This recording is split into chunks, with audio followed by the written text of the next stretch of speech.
നമസ്കാരം. ഇന്ന് പൂരാടം. ഓണത്തിൻ്റെ 10 ദിന ആഘോഷങ്ങളിൽ പൂരാട ദിനത്തിന് പ്രത്യേക സ്ഥാനമാണ് ഉള്ളത്.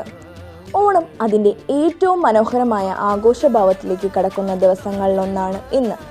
പൂരാടം നാളിൽ ഓണത്തപ്പന്മാരെ ഒരുക്കുന്ന ആചാരമാണ് ശ്രദ്ധേയമായത്. മണ്ണുകൊണ്ട് ത്രികോണാകൃതിയിൽ രൂപപ്പെടുത്തിയ ഓണത്തപ്പന്മാരെ തൃക്കാക്കരയപ്പൻ്റെ പ്രതീകമായി കണക്കാക്കി പൂക്കളത്തിൻ്റെ മധ്യത്തിൽ പ്രതിഷ്ഠിക്കുന്നു. മഹാബലി രാജാവിനെ വരവേൽക്കാൻ മലയാളികൾ വീടും മനസ്സും ഒരുപോലെ ഒരുക്കുന്ന ദിവസമാണ് ഇത്. അതുകൊണ്ട് തന്നെ പൂരാട ദിനം ഐക്യത്തിൻ്റെയും സമൃദ്ധിയുടെയും സന്തോഷത്തിൻ്റെയും പ്രതീകമായി കണക്കാക്കപ്പെടുന്നു. മാവേലി നാടുവാൻ ഇടും കാലം എന്ന ഓർമ്മകളിലൂടെ സമത്വവും സന്തോഷവും നിറഞ്ഞ ഒരു നല്ല കാലത്തെ മലയാളി വീണ്ടും മനസ്സിൽ വരവേൽക്കുന്ന ദിനമാണ് പൂരാടം. എല്ലാവർക്കും എൻ്റെ ഹൃദയം നിറഞ്ഞ പൂരാട ദിനാശംസകൾ നേരുന്നു. നന്ദി.